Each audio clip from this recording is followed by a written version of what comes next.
In this video, I'll be building and modding this budget aesthetic keyboard from start to finish.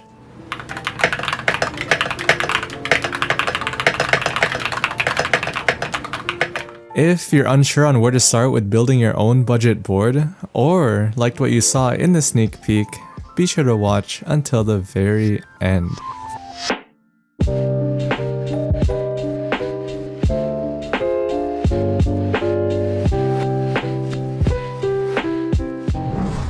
Banggood reached out to me and gave me a budget of $200 US to spend on their website, so huge thanks to them for sponsoring this video. They provide affordable and in-stock keyboards and parts for those getting into the hobby, so you don't have to worry about limited edition group buys or 1-year wait times to get your stuff. All the parts featured in this build are going to be from the site, so if you're interested in anything from this build, be sure to check out the description for some discounted affiliate links. Anyways, let's get into everything I bought. My setup is currently mostly black, so I decided to go for the Gamakay LK67 White Edition, a hot swap board to make inserting and removing switches less tedious. I initially chose this board because of the RGB on the sides of the keyboard as well as the volume knob, but it also has extra features like Bluetooth connectivity and custom software to set up macros and customize its lighting effects. Although it's priced similarly to other budget options, it doesn't come with switches and keycaps, so you'll have to spend extra money on that.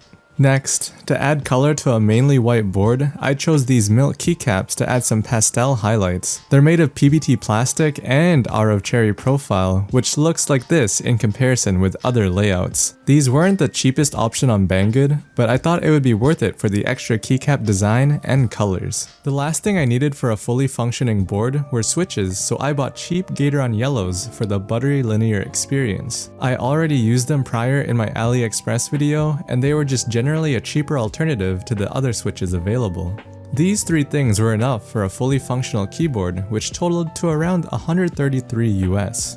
If you're this deep in the rabbit hole though, you might as well keep digging. I decided to buy extra accessories like a black coiled cable, a golden replacement knob, and some Bull Artisan keycaps. That added another $42 US to the dent in Banggood's wallet, so the final total came to around $175 US before shipping. I did also buy some acoustic foam for modding purposes, but I ended up just using the one the package came with. If you want to hear my thoughts on the board or anything else, I'll have a review segment later on in the video. To test the keyboard out stock, I inserted the switches and put in the keycaps. Here's a sound test of the board without any mods.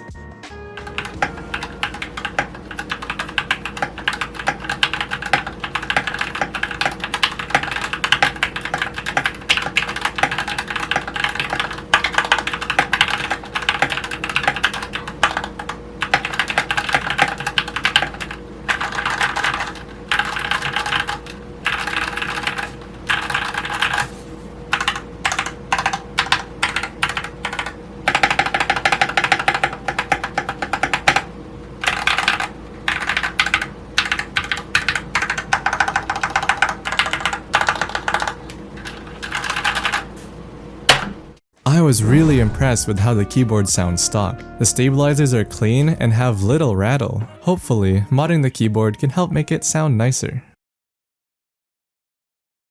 This is going to be my first time doing some of these mods, so hopefully I don't mess anything up.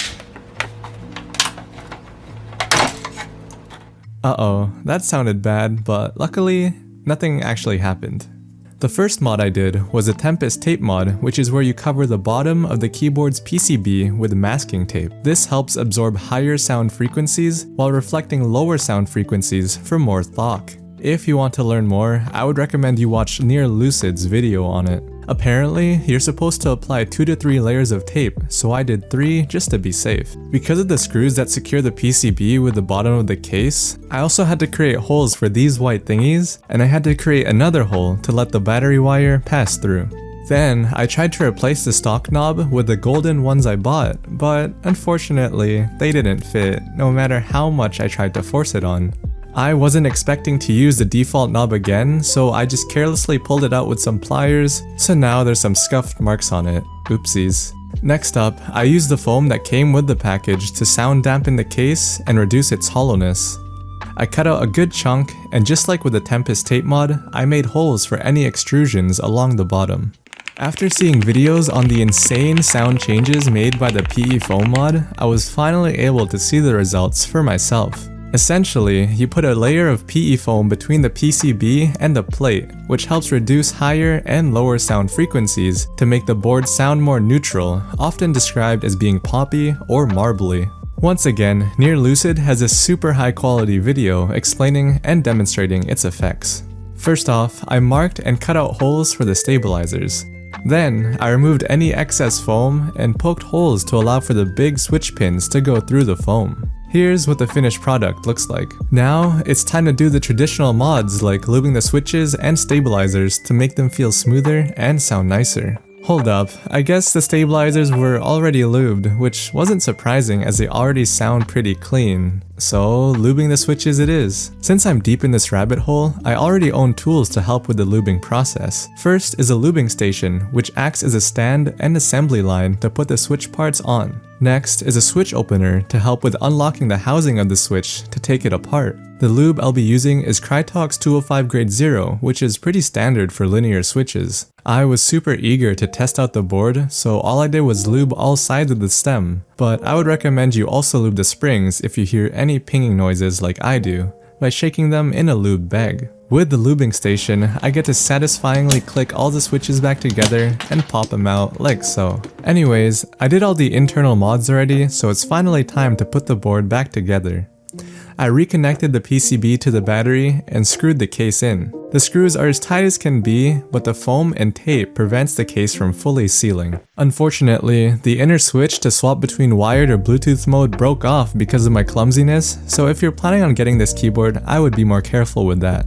I was meticulous with inserting the switches into the board since the PE foam increases the chances of pins bending. Lastly, I put on the keycaps and voila! The board was finally complete. I know I did buy the artisan keycaps for this build, but I don't think it really goes well with the board, so I put them on my split one instead. Without any further ado, it's time to hear the full sound test of the board.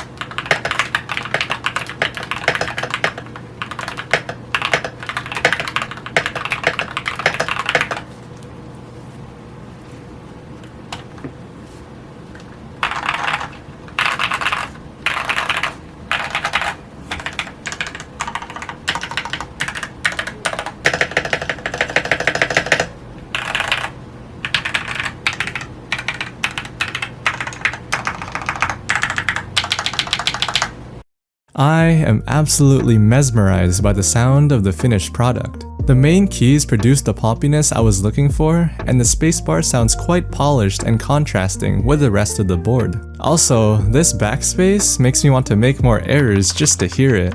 After spending time with the keyboard, here's my reviews on the different components.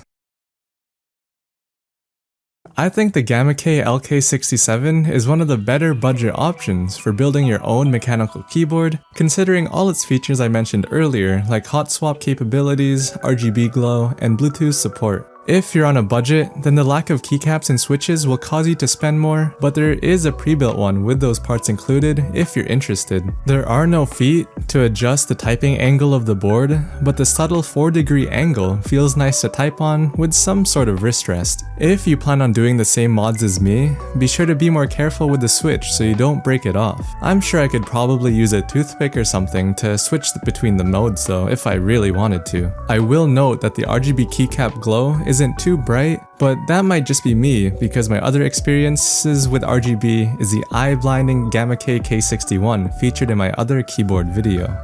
Next up, the keycaps aren't double shot, so I'm not sure how long it would take for the legends to fade away, but as of right now, the graphics are crisp and detailed. The wide selection of keycaps helps with different designs and ensures compatibility for most keyboard configurations and sizes. For my first time trying cherry profile keycaps, they were quite easy to adapt to. They do make the sound of the board higher pitched and more clacky though. So if you want more thlock, I would recommend you get something of SA or CAT profile. Yellows are your traditional budget linear switch, and I really have no complaints with them.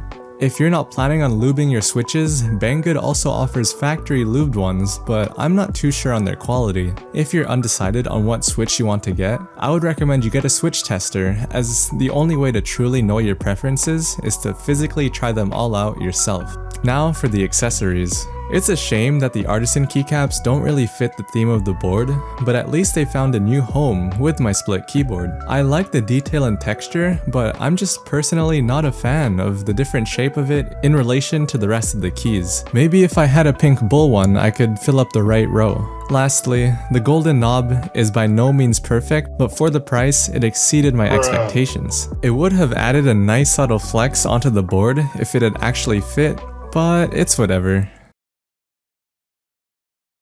Thanks for watching until the very end. If you're interested in more keyboard videos, I have one where I learn how to type on a split keyboard, and I also have one similar to this where I build a keyboard from AliExpress. Anyways, if you found my advice to be helpful, be sure to like and share this video, and subscribe for more content like this.